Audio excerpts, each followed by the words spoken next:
Hello everyone, इस video में हम पढ़ेंगे क्लास 9th इंग्लिश का chapter 4 a truly beautiful mind. ये चैप्टर जो है एल्बर्ट आइंस्टीन की लाइफ पर है, उनके बचपन से लेकर के और उनको जो नोबेल प्राइज़ मिले, क्या क्या हुआ उनकी लाइफ में, वो इस चैप्टर में हम पढ़ेंगे।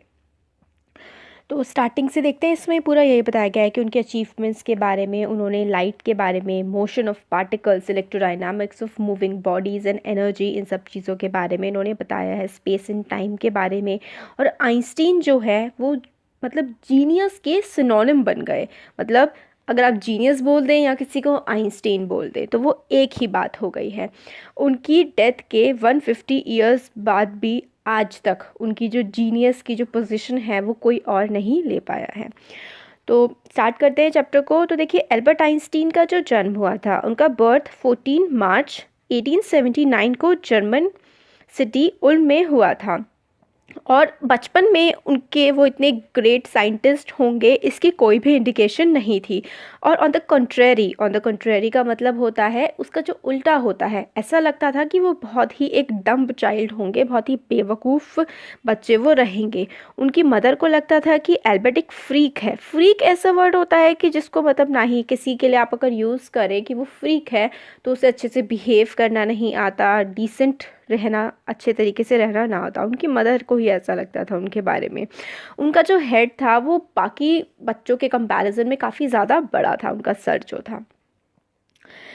जब वो 2.5 साल के थे, 2.5 साल के होने तक भी 2.5 ईयर्स की एज तक भी उन्होंने बोलना नहीं सीखा था।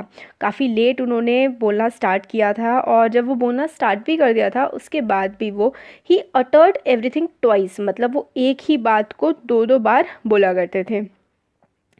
आइंस्टीन को नहीं पता था कि दूसरे बच्चों के साथ किस तरीके से खेला जाए या कैसे बिहेव किया जाए, इसलिए वो मतलब प्लेमेट्स उनके बच्चे उनके साथ नहीं खेलते थे। और बच्चे आइंस्टीन को ब्रदर बोरिंग बोला करते थे। और जो आइंस्टीन थे इसलिए वो खुद के साथ ही उनको अपना अकेले ही टाइम स्पेंड करना पड़ता था। और उनको मतलब मैकेनिकल टॉयज़ बड़े पसंद थे, जैसे कि आजकल के ट्रैक्टर्स, एरोप्लेन्स वगैरह आते हैं, वो उन्हें बहुत ज़्यादा पसंद थे।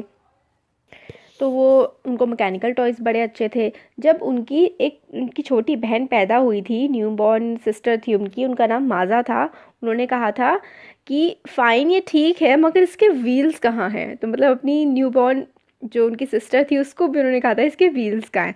तो एक स्टोरी है इसमें बताई गई है ऑटो न्यूबार्ट की, जो ऑटो न्यूबार्ट ने बताई इनके बारे में, एल्बर्ट आइंस्टीन के बारे में। वो एक the historian of ancient mathematics उनको बोला जाता है।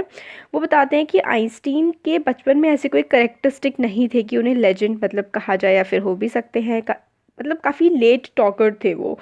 पेरेंट्स उनके वरीड थे कि शायद वो कभी बात ना कर पाए। मगर एक दिन सपर मतलब खाना खाने के टेबल पे रात के टाइम उन्होंने, जो वो बचपन से बोल नहीं रहे थे, उन्होंने एक फाइनली बोला, the soup is too hot. Soup जो है वो काफ़ी ज़्यादा गर्म है।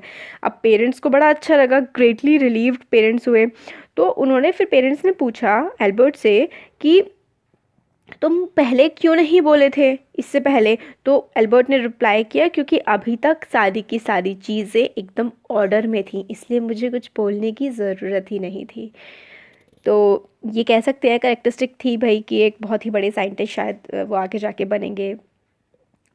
तो आगे इसमें है कि उनके जो हेडमास्टर थे स्कूल के हेडमास्टर ने आइंस्टीन के फादर से कहा था कि आइंस्टीन चाहे कोई भी प्रोफेशन चूज़ कर ले, इससे कोई फ़र्क नहीं पड़ता है, क्योंकि उसको कभी भी किसी भी चीज़ में सक्सेस मिलेगी ही नहीं।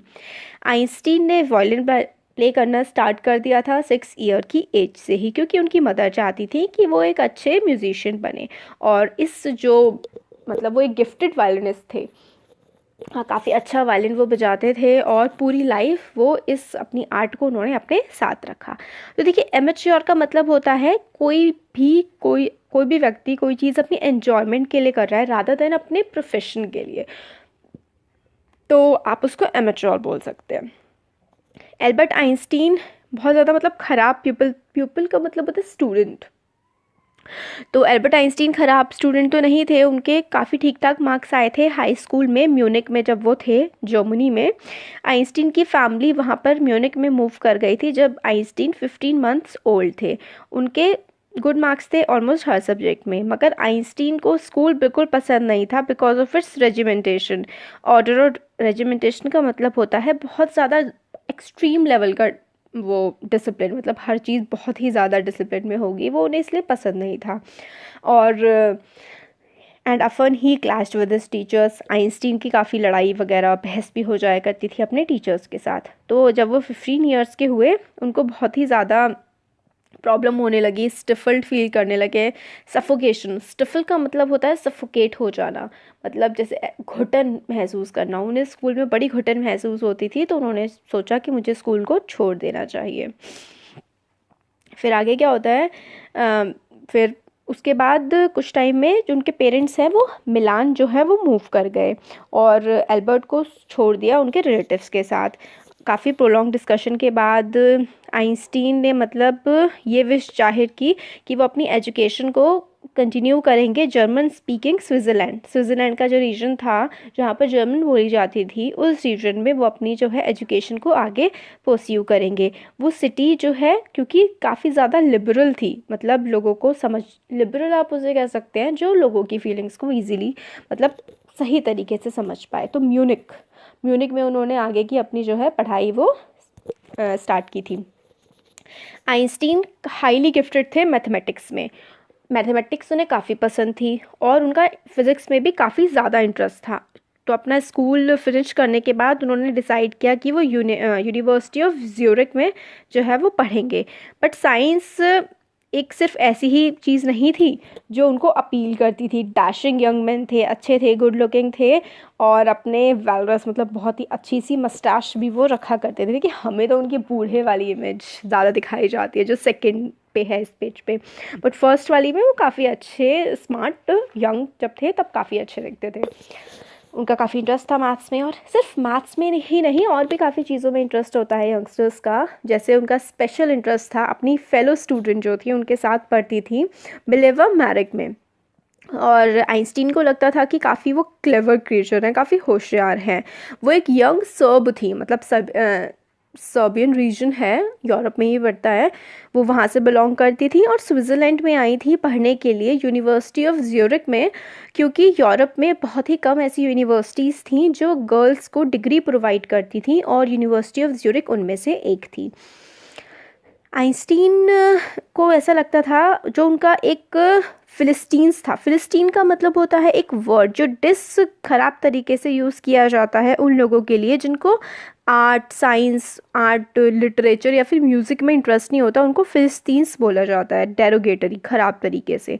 तो जो लोग ऐसे होते थे जिनको आर्ट, म्यूज़िक, लिटरेचर में इंटरेस्ट नहीं होता था, आइंस्टीन को वो लोग पसंद नहीं थे और काफ़ी उनकी बनती भी नहीं थी ऐसे लोगों से।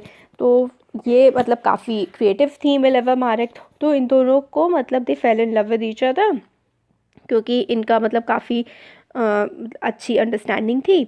तो इनके जो लेटर्स हैं वो आज ही सर्वाइव हैं, बचे हुए हैं। उनको पढ़ करके समझ में आता है कि इनके जो लेटर्स थे उसमें साइंस, टेंडरनेस, हैप्पीनेस, प्राउड, इन सब का जो है वो हमें कॉम्बिनेशन देखने को मिलता है। तो इसमें आइंस्टीन का एक लेटर है, उसमें इन्होंने लिखा था, How happy and proud I shall be when we both have brought our work on relativity to a victorious conclusion। तो अपने लव लेटर्स में भी वो साइंस की ही बातें लिखा करते थे कि कितनी हमें खुशी होगी जब हमारा जो काम है, जो हम थ्योरी ऑफ रिलेटिविटी, आइंस्टीन की थ्योरी है थ्योरी ऑफ रिलेटिविटी पे जब हम वर्क कर रहे हैं, जब वो सक्सेसफुल हो जाएगा तो हमें मतलब कितना अच्छा लगेगा, कितने खुश होंगे हम, कितने प्राउड फील करेंगे। विक्टोरियस कंक्लूजन, विक्ट्री का मतलब जीत होता है, तो जब हमारी थ्योरी अच्छे से पूरी प्रूफ हो जाएगी तो हमें कितना अच्छा लगेगा, ये उन्होंने जो है वो लिखा था अपने लेटर में।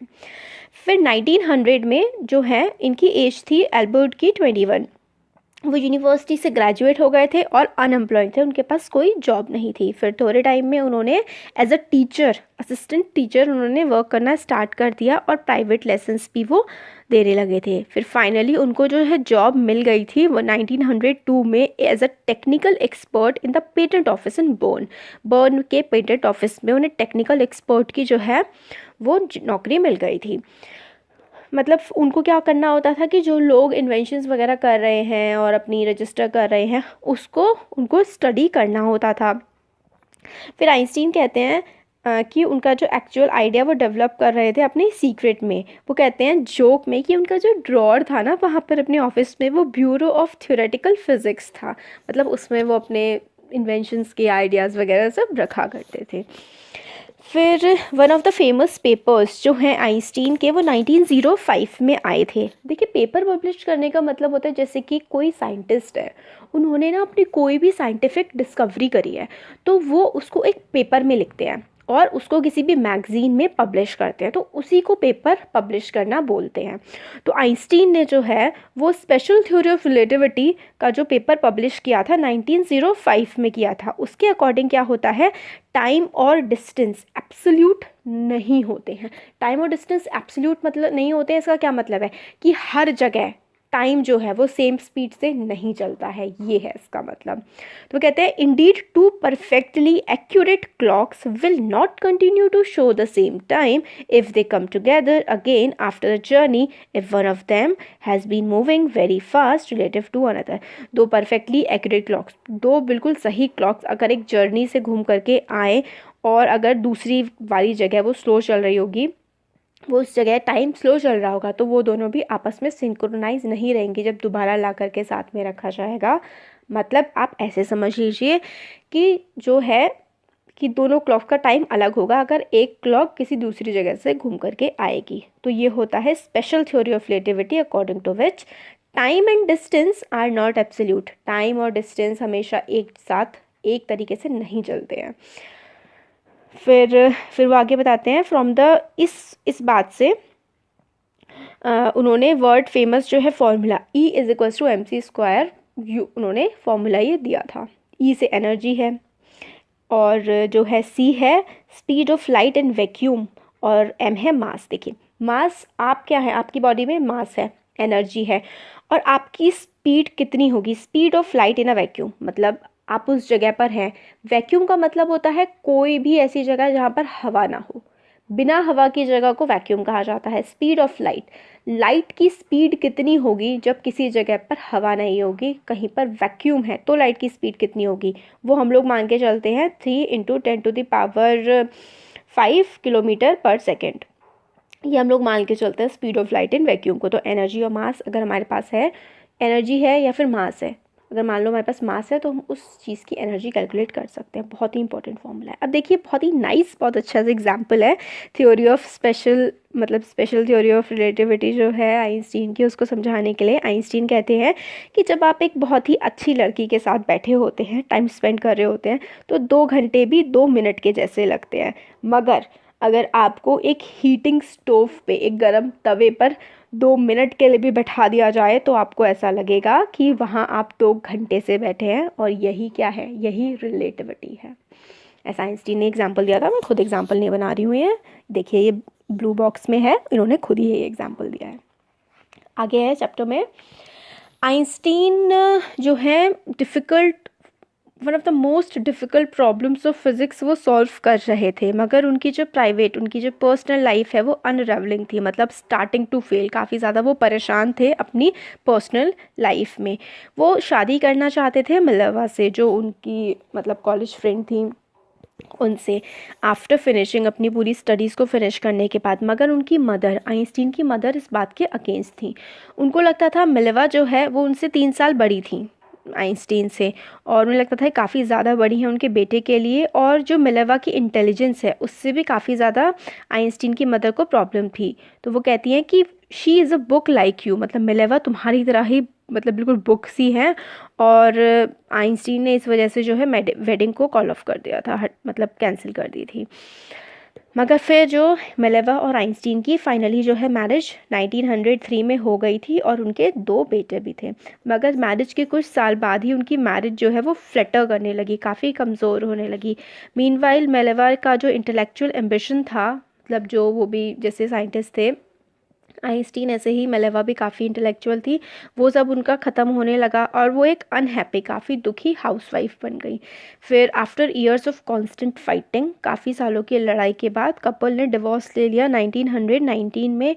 फिर आइंस्टीन ने अपनी कज़न एल्सा से जो है वो शादी कर ली थी। देखिए, ये जो आइंस्टीन थे इसमें तो नहीं है, मगर ये जूश थे, तो वहाँ पे जैसे वहाँ पे तो चल जाता है, ऐसा कोई दिक्कत नहीं होती है उस रिलेशन में। तो इन्होंने अपनी कज़न से जो है वो शादी की थी, एल्सा से। तो आइंस्टीन का नया पर्सनल जो है चैप्टर वो coincided with his rise to the world fame. फिर नेक्स्ट जो उनकी लाइफ का पड़ाव था 1915 में, उनकी जो है जनरल थ्योरी ऑफ रिलेटिविटी वो पूरी अच्छे तरीके से पब्लिश हुई, which provided new interpretation of gravity, जिसने ग्रेविटी की एक और नई इंटरप्रिटेशन दे दी थी जनरल थ्योरी ऑफ रिलेटिविटी ने। और फिर एक्लिप्स ऑफ सन, देखिए एक्लिप्स क्या होता है, ग्रहण, जो ग्रहण होता है ना उसी को हम एक्लिप्स बोलते हैं। An eclipse of sun in 1919 which prove that it was accurate. तो जनरल थ्योरी ऑफ रिलेटिविटी को एक्यूरेट प्रूव कर दिया था जो एक्लिप्स आया था, सोलर एक्लिप्स, उसने। आइंस्टीन ने बिल्कुल करेक्टली कैलकुलेट कर दिया था एडवांस में ही कि किस तरीके से सन की जो लाइट है वो डिफ्लेक्ट होगी सन के ग्रेविटेशनल फील्ड की वजह से। देखिए ये फिजिक्स थोड़े हाई लेवल की फिजिक्स है, इंग्लिश में आप इतना समझ लीजिए कि उनकी जनरल थ्योरी ऑफ रिलेटिविटी जो है वो प्रूफ हो गई थी जब सोलर एक्लिप्स आया था। और आइंस्टीन ने बिल्कुल पहले से ही एडवांस में ही एग्जैक्टली कैलकुलेट कर दिया था कि which the light from fixed stars would be deflected through the sun's gravitational field, मतलब जो तारों की रोशनी पड़ती है वो डिफ्लेक्ट हो जाएगी सोलर एक्लिप्स के टाइम पे सन के ग्रेविटेशनल फील्ड की वजह से। ये उन्होंने पहले से ही कैलकुलेशन पूरी प्रूव कर दी थी। और एक न्यूज़पेपर था, काफ़ी सारे न्यूज़पेपर्स ने इस बात को साइंटिफिक रिवॉल्यूशन एक्लेम किया था कि भाई ये तो साइंटिफिक रिवॉल्यूशन है। डिफ्लेक्ट होने का मतलब होता है किसी का रास्ता चेंज कर देना। फिर जनरल थ्योरी ऑफ रिलेटिविटी के लिए आइंस्टीन को नोबेल प्राइज़ फॉर फिजिक्स मिला 1921 में। और इससे क्या हुआ, उनके ऑनर्स और इनविटेशंस पूरे वर्ल्ड से उनको बुलाया जाने लगा, प्रेस में, दुनिया में काफ़ी ज़्यादा उनकी तारीफ़ें होने लगी। फिर क्या हुआ, वर्ल्ड वॉर का टाइम आ गया, नाजीज जो हैं वो जर्मनी में पावर में आ गए थे। तो 1993 में आइंस्टीन एमिग्रेट हो गए। एमिग्रेट होने का मतलब होता है एक देश से दूसरे देश में जाकर के रहने लगना, बस जाना। तो पहले जर्मन थे आइंस्टीन तो, मगर फिर ये यूएस में जाकर के रहने लगे थे। 5 साल बाद न्यूक्लियर फिजन जो है वो बर्लिन में डिस्कवर कर लिया गया। देखिए फिजन का मतलब होता है टूट जाना, फ्यूजन का मतलब होता है किन्हीं दो चीज़ों का जुड़ जाना, फिजन का मतलब होता है किसी चीज़ का टूट जाना। तो न्यूक्लियर फिजन जो है बर्लिन, जर्मनी की कैपिटल है, वहाँ पर डिस्कवरी हो गई थी न्यूक्लियर फिजन की, मतलब एटम को किस तरीके से तोड़ा जा सकता है, उस बात की डिस्कवरी हो गई थी। ये बात अमेरिकन फिजिस्ट में अप्रोर, मतलब काफ़ी ज़्यादा टेंस हो गए थे, अपसेट हो गए थे इस बात से अमेरिकन फिजिस्ट जो थे। फिर मैनी ऑफ देम, काफ़ी जो जर्मनी में काफ़ी सारे जो फिजिस्ट रहते थे वो काफ़ी वहाँ से भाग करके आ गए थे, जैसे कि आइंस्टीन वहाँ से आए थे, क्योंकि नाजीज़ की वजह से उन्हें फियर था। और ये भी फियर था कि नाजीज़ जो है वो एटॉमिक बॉम्ब बना लेंगे और पूरी दुनिया में तबाही मचा देंगे, ये भी उन लोगों को डर था। At the urging of colleagues, मतलब आइंस्टीन के जो बाकी सारे लोग काम करते थे साथ में, जो आपके साथ काम करते हैं वो आपके कलीग्स होते हैं।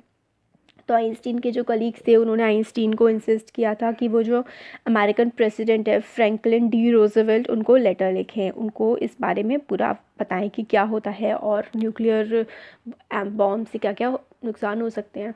तो उन्होंने लेटर लिखा 2 अगस्त 1939 को। उसमें उन्होंने वार्न किया कि एक सिंगल बॉम्ब इस टाइप का अगर एक्सप्लोड कर दिया जाए पोर्ट पर तो वो पूरे पोर्ट को डिस्ट्रॉय कर सकता है, और पूरे पोर्ट को नहीं, उसके आसपास की जो टेरिटरी है उसको भी जो है वो डिस्ट्रॉय कर सकता है। उनके वर्ड्स जो हैं काफ़ी ज़्यादा इफ़ेक्टिव रहे और अमेरिका ने भी जो है वो एटॉमिक बॉम्ब को सीक्रेटली डेवलप कर लिया और जापान पे फेंक भी दिया उन लोगों ने, and dropped it on the Japanese cities of Hiroshima and Nagasaki अगस्त 1945 में। तो जर्मन्स ने तो नहीं किया यूज़, अमेरिकन्स ने कर लिया एटॉमिक बॉम्ब यूज़। आइंस्टीन को इस बात से बहुत ज़्यादा मतलब दुख पहुंचा, मतलब shaken by the extent of destruction, मतलब काफ़ी ज़्यादा जो डिस्ट्रक्शन हुआ था जापान में, इतने लोगों की मौत हुई थी, बर्बाद हो गया था वो रीजन हिरोशिमा नागासाकी का, काफ़ी ज़्यादा मतलब बहुत ही दुखी हुए इस बात से। इस बार उन्होंने जो है पब्लिक मिसिव लिखा टू यूनाइटेड नेशंस। मिसिव का मतलब होता है ऐसा लेटर जो काफ़ी बड़ा होता है और ऑफिशियल होता है, सरकार को लिखा जाता है, मगर उसमें उन्होंने प्रपोज किया था एक वर्ल्ड गवर्नमेंट बनाई जाए। अनलाइक उन्होंने जो लेटर लिखा था रूजवेल्ट को, जिसका काफ़ी इम्पैक्ट हुआ था, ये वाला लेटर जो यूनाइटेड नेशंस को लिखा था कि वर्ल्ड की एक अलग गवर्नमेंट बनाई जाए, पूरे वर्ल्ड की एक गवर्नमेंट हो, उसका कोई ज़्यादा इफेक्ट नहीं पड़ा। नेक्स्ट डेकेड में आइंस्टीन जो है वो और भी ज़्यादा पॉलिटिक्स में इन्वॉल्व हो गए थे, और जो ये आर्म्स होती हैं, न्यूक्लियर बॉम्ब, लड़ाई वगैरह, इस सब को वो काफ़ी ज़्यादा अगेंस्ट होने लगे थे, पब्लिकली बोलने लगे थे, और वो पीस, शांति और डेमोक्रेसी, लोकतंत्र के लिए काफ़ी ज़्यादा वो बातें करते थे अपनी स्पीचेस में। आइंस्टीन की डेथ 1955 में एट द एज ऑफ 76 हुई, और वो celebrated visionary, world citizen and a scientific genius के तौर पर उन्हें आज भी जाना जाता है। देखिए, विजनरी मतलब जो दूर की सोचते हैं, वर्ल्ड सिटीजन पूरी दुनिया के जैसे वो नागरिक हो, इस तरीके से उन्हें देखा जाता है, और जीनियस साइंटिस्ट, जीनियस तो वो थे ही। तो ये चैप्टर हमारा कंप्लीट हो गया।